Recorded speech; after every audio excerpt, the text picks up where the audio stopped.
And then there's some specific indicators you cited. The yield curve inverted just means long rates, 10, 20, 30-year interest rates are actually lower per year than the 1-year interest rate.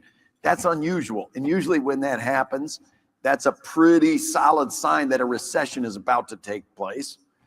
We had the yield curve inverted for 2.5 years with no recession. And people looking around saying, wait, what? How could that be? Trucking, close to my heart. My dad was in the truck trailer manufacturing business for his whole career. I got a bunch of uncles and cousins that were in truck driving. And my one uncle ran a trucking company for a long time. It was always a leading indicator of the business cycle. Hasn't been. It was, if you took that, or temporary employment, temp firms, another indicator of the business cycle. They've had month after month after month of losing jobs in the temp industry. Normal sign of recession that didn't happen. One of the things that made this such a weird, interesting, maybe I should call it time, is the COVID business cycle looked nothing like the business cycle. I told you the Fed has one tool, which is about raise the interest rate or lower the interest rate to affect the interest rate sensitive parts of the economy. And those are normally the most cyclical parts of the economy. Durable goods, housing, business investment, the kinds of things that pay attention to the interest rate most closely are also the industries that go up with the business cycle, down with the business cycle. The COVID recession looks nothing like that. It's not a recession. Demand for durable goods went up in the recession because you couldn't spend money on services. The recession was led by a bunch of things that never go down in recession, like elective surgeries and going to the dentist and a bunch of service sector things. So as we've come out of it, as I say, if you have seen anybody professing to be an expert, no, I know what's going to happen, they're lying, because nothing like this has ever happened before. So we had to think it through.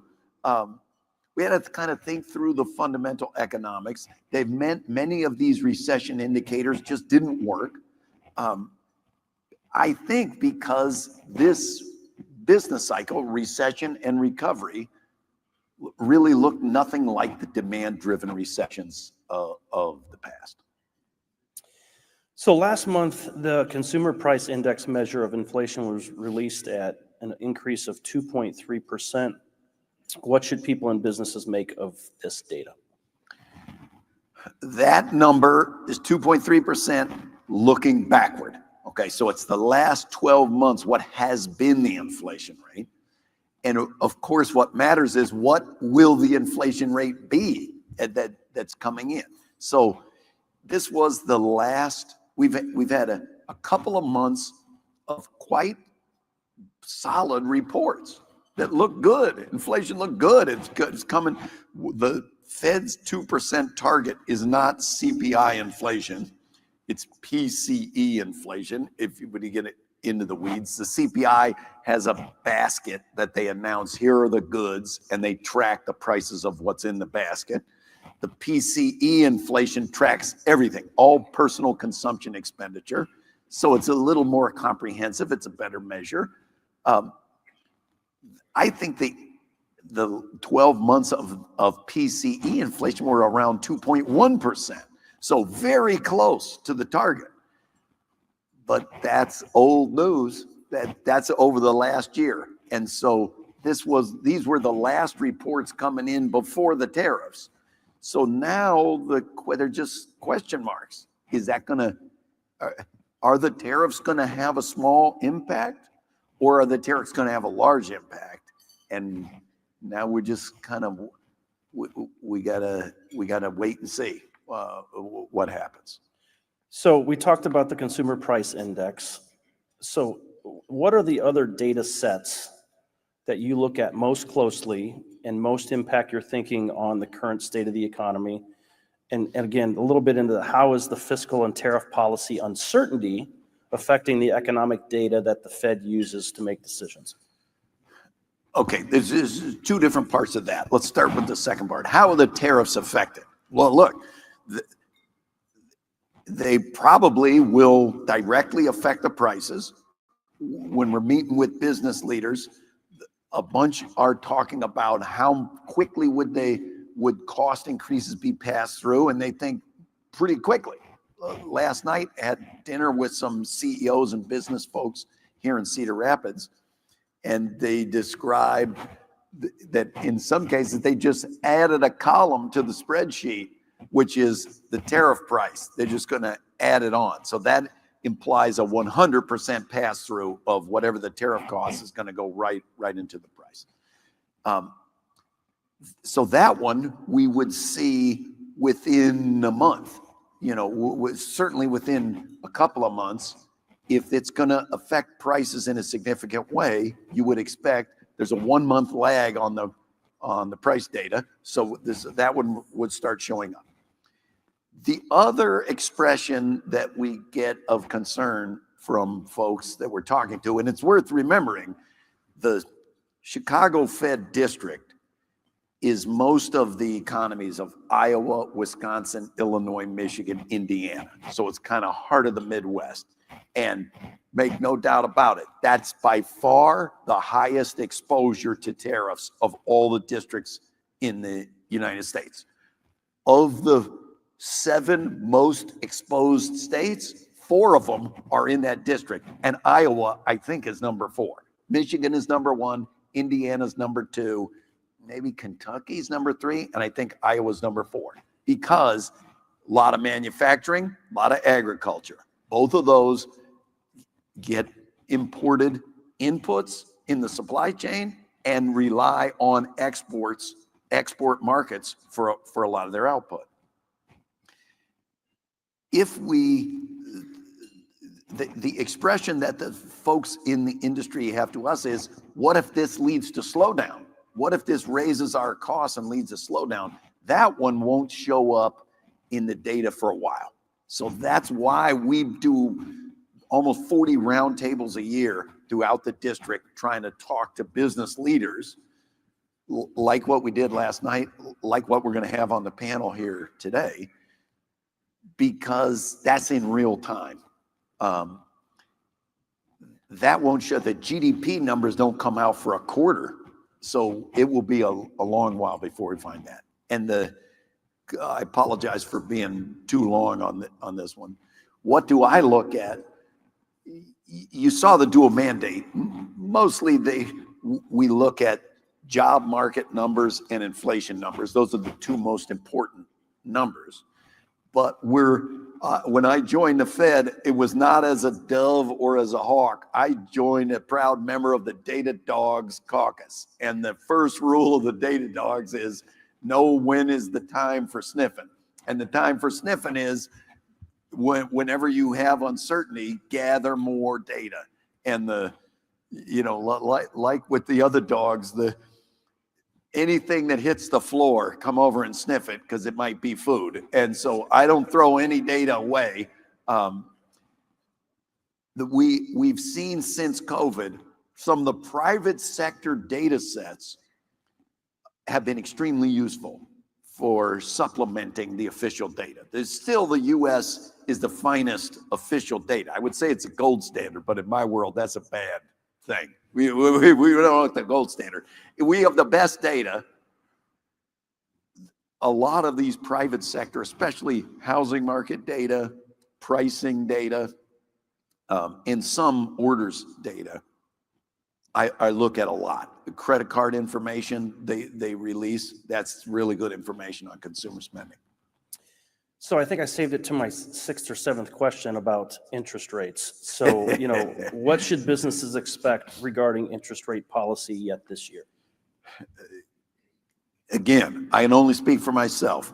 I think that partly the answer to that question depends heavily on, well, what's going to happen in the next 3 months to the data on prices and to the data on employment. There's a lot of policy uncertainty.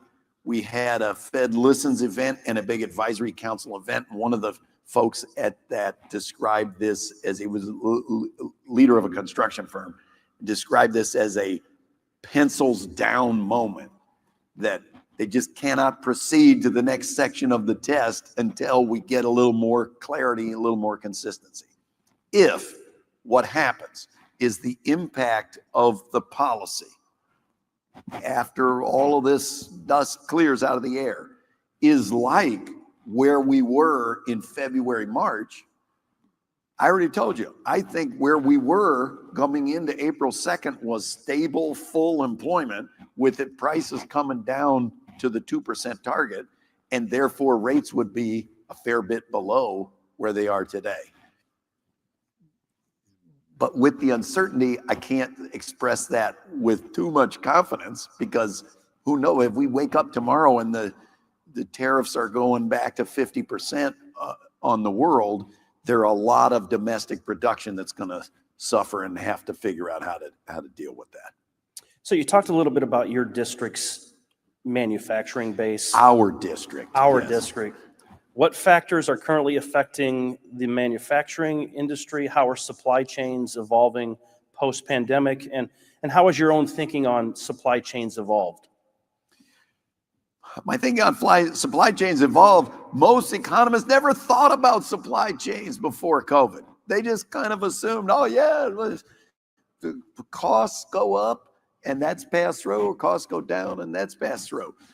We discovered circa 2020 that a bunch of the things that we took for granted, you can't take for granted in a moment of crisis. They take a lot longer to play out.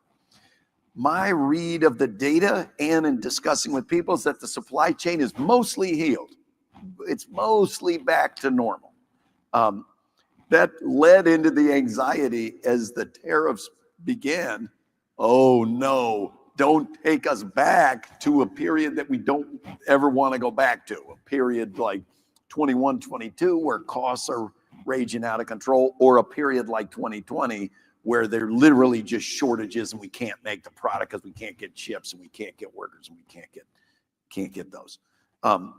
So I think the supply chain is mostly back.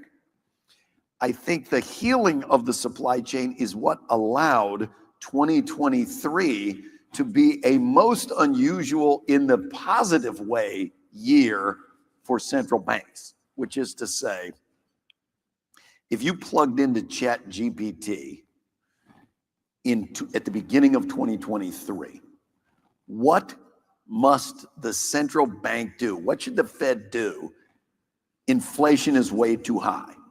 It would have, based on the historical experience, said, jack the interest rate up to 15% and have a very serious recession. That is the only way anyone has ever gotten rid of inflation.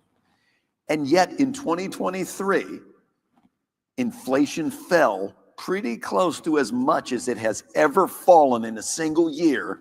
And not only was there no recession, and not only did the interest rate not go to 15%, the unemployment rate never got above 4 for the entire year. Nothing like that has ever happened.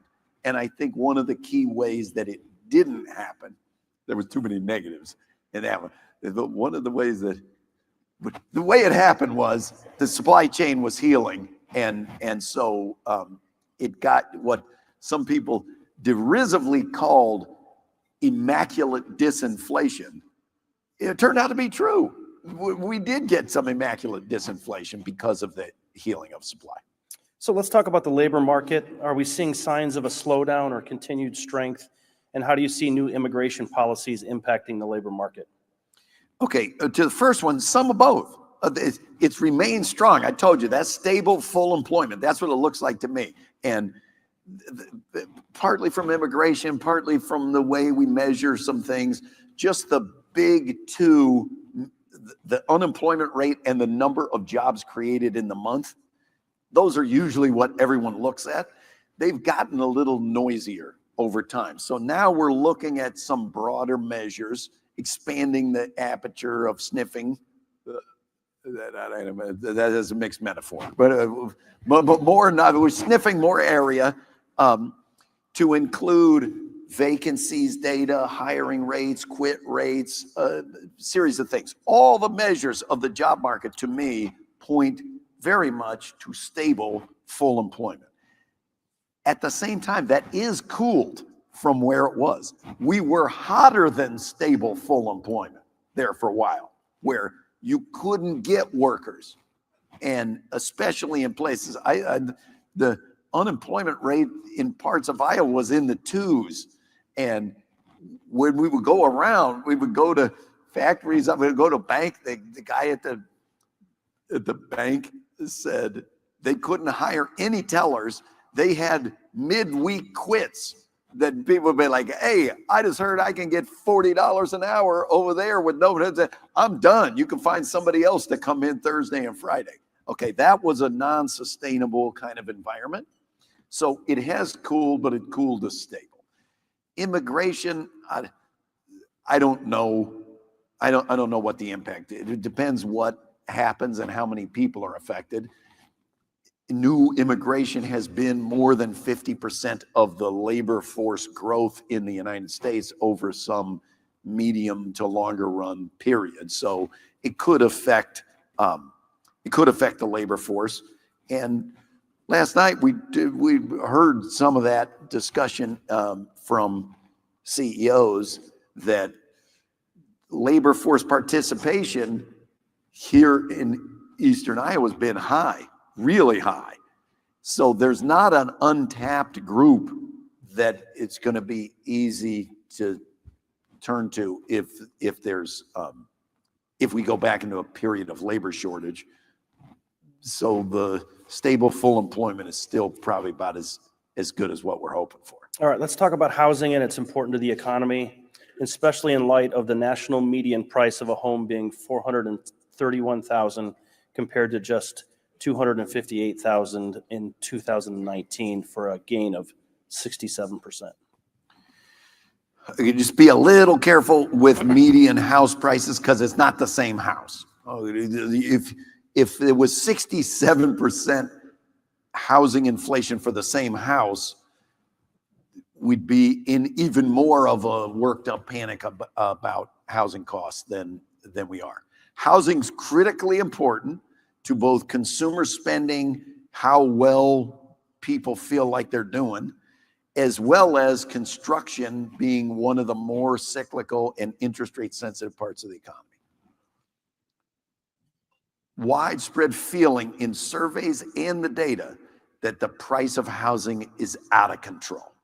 And if you broke out the components of inflation, it's been the most persistent and puzzlingly persistent part of inflation, that goods inflation back down to where it was pre-pandemic. Services inflation still a bit higher than it was, but down some amount. And only recently has housing inflation come down. That thing has just been way higher than it was pre-pandemic.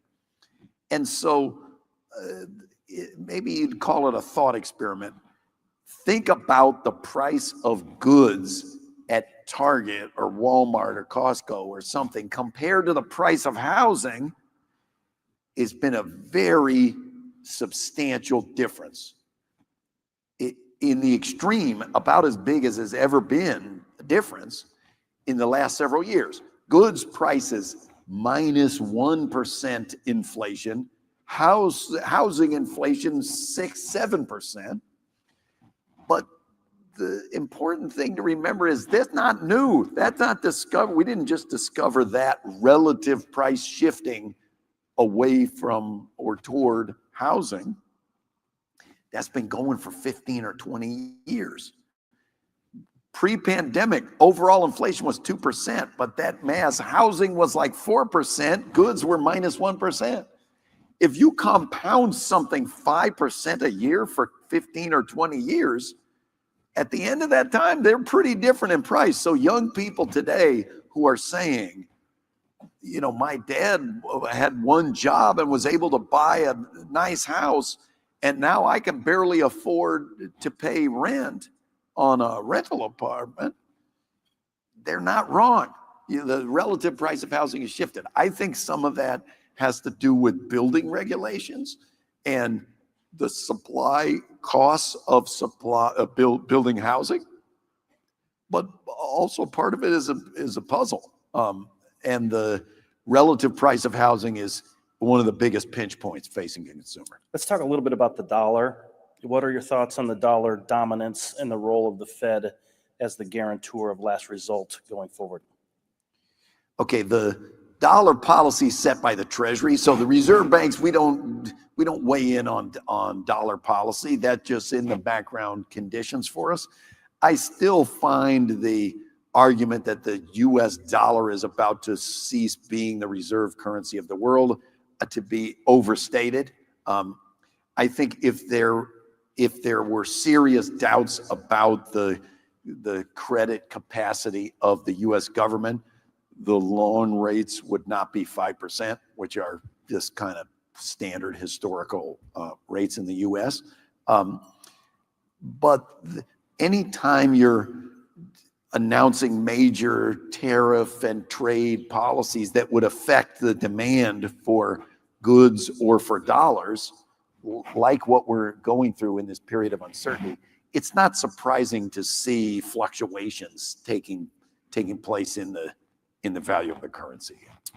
So what sectors are showing the most promise for innovation and growth? Are there particular industries the Fed is watching closely? And talk a little bit about AI and how has that changed your thinking with regards to productivity and jobs? Okay, one of the brightest spots in the economy in the last 2 years has been a very robust growth rate of productivity.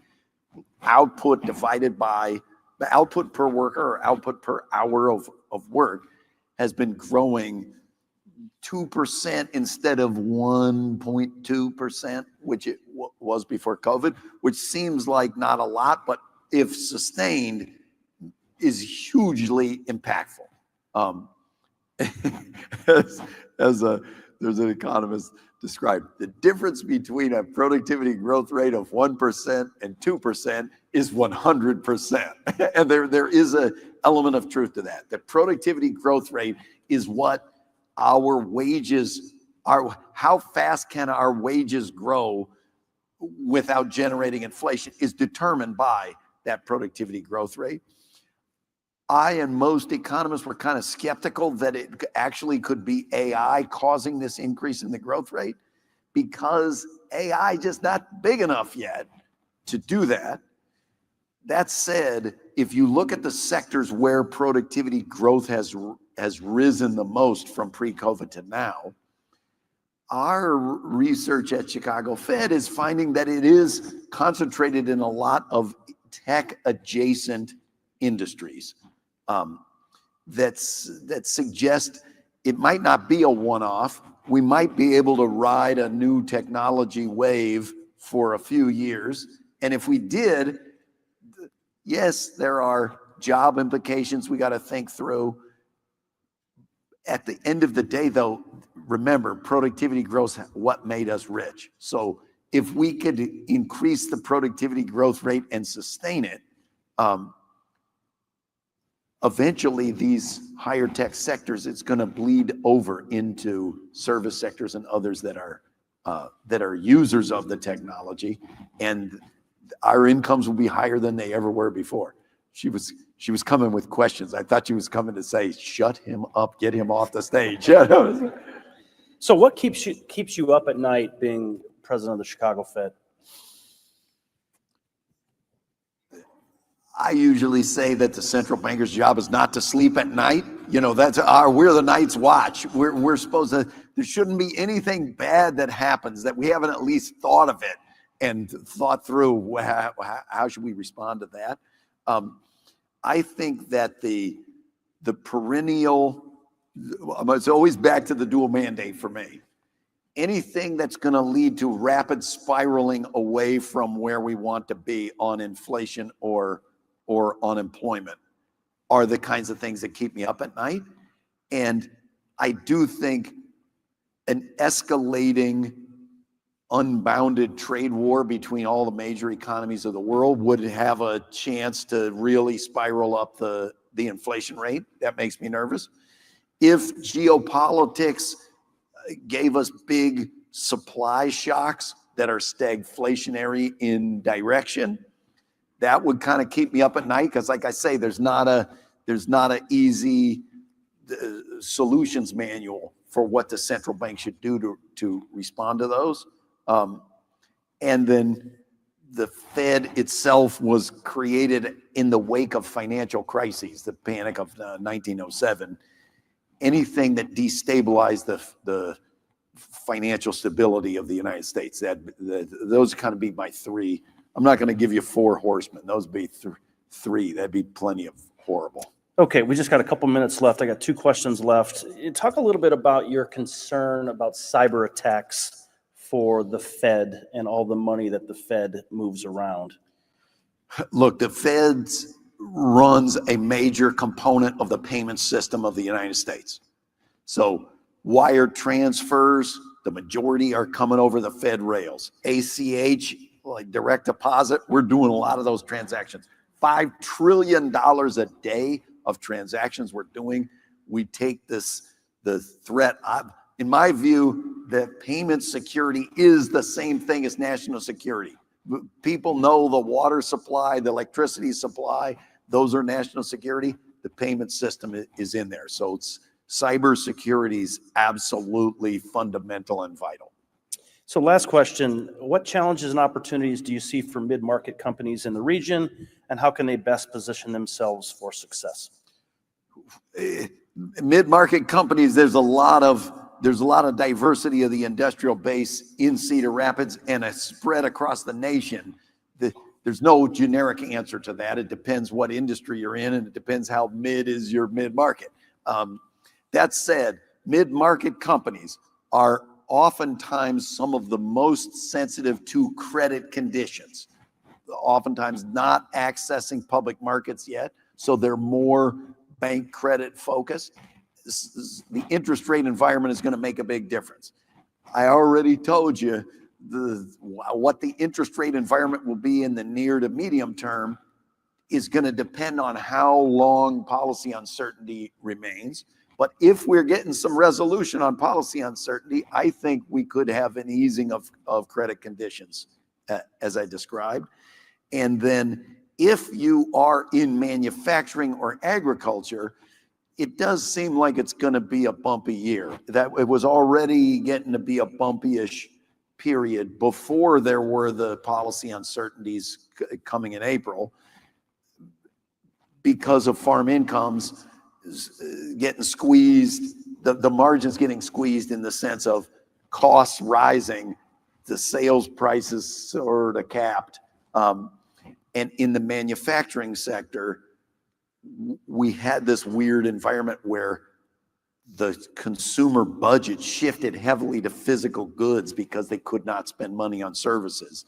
And now it's shifting back to services. So there's a little bit of a unwind.